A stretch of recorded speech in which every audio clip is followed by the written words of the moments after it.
don't you think, as the UTAG, GMA, the Catholic bishops are saying, the president's response now is profoundly concerning, and this is a national emergency, and that the action needed is not what he's talking about, because we have done all of this and it's not yielded much or anything at all.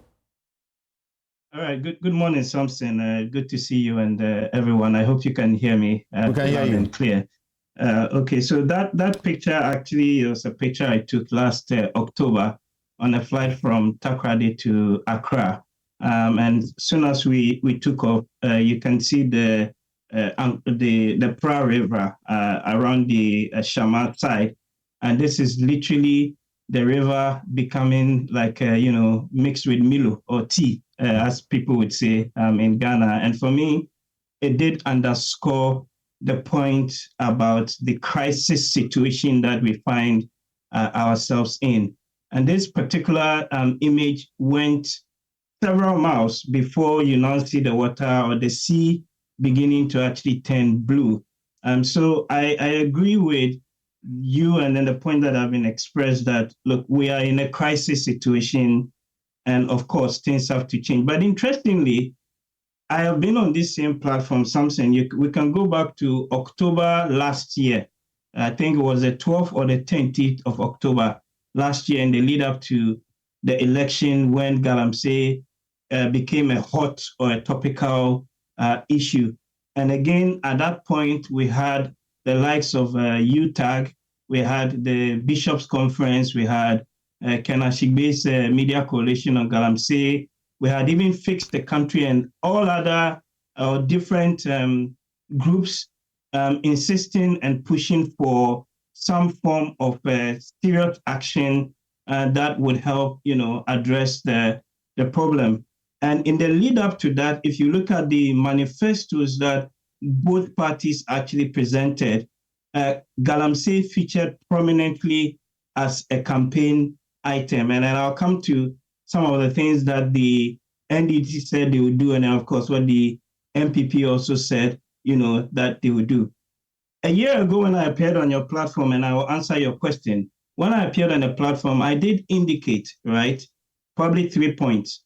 One, that almost 40% of the gold output that we have in Ghana comes from the small-scale mining sector.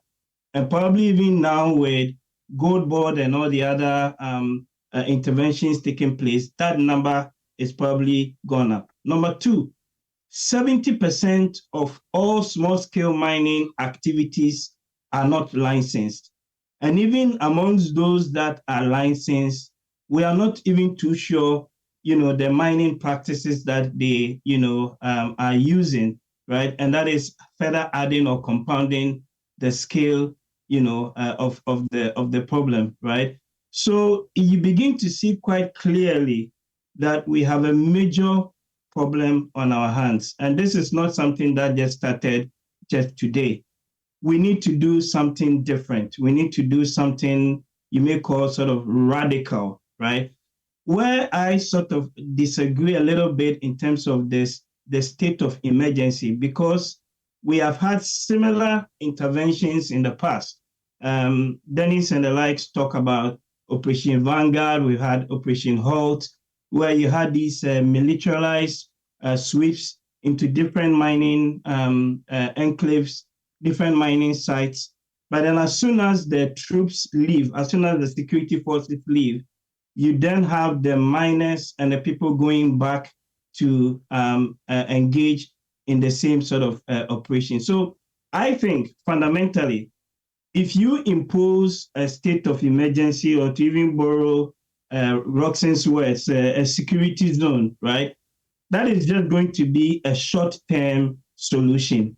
It doesn't fundamentally address what I call the supply side issues that is actually driving, right, the menace, right? Because again, we've done a number of these interventions. It's not really work, right? So my sort of difficulty, and in a sense also the solutions I think could be done. Number one, for me, I think the first thing is let's repeal that LI, the 2462, right?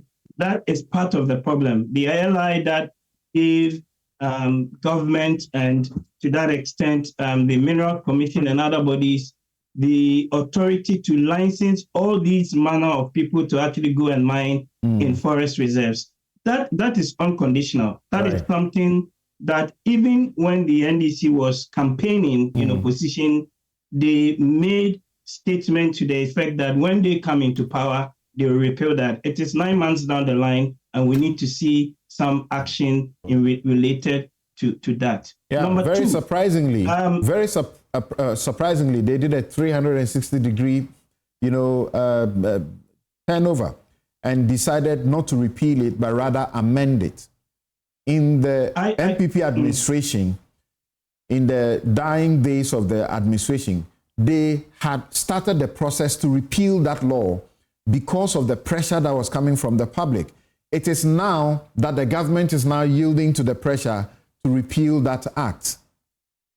So then let's keep up the pressure, because yes, you're right. I know in the last days they tabled that to Parliament, and then when the new government came, not much was done on that. But for me, it's absolutely imperative. This is a low-hanging fruit, both in terms of the signaling and showing that really we are serious about addressing this problem.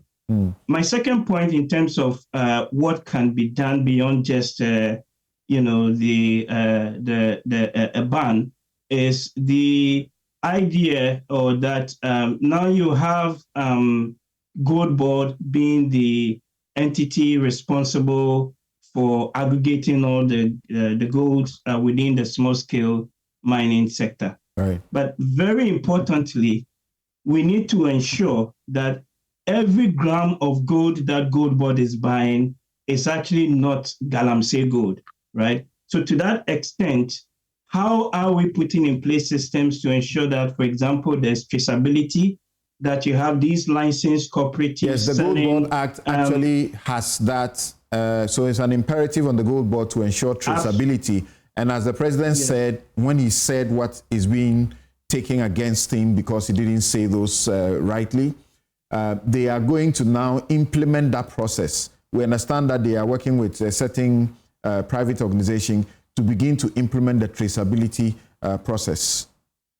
Yeah, absolutely. And this is, for me, is very, very critical because, both in terms of how you assay the gold, we need the chain of custody. We need to be able to prove that, look, at the end of the day, it is not Galamsey gold that is entering into, right, the formalized systems. Again, I say this because if you even look at the Bank of Ghana's statistics, right, recent ones on the economy, right, our total export for the year from January to August is about $18 billion.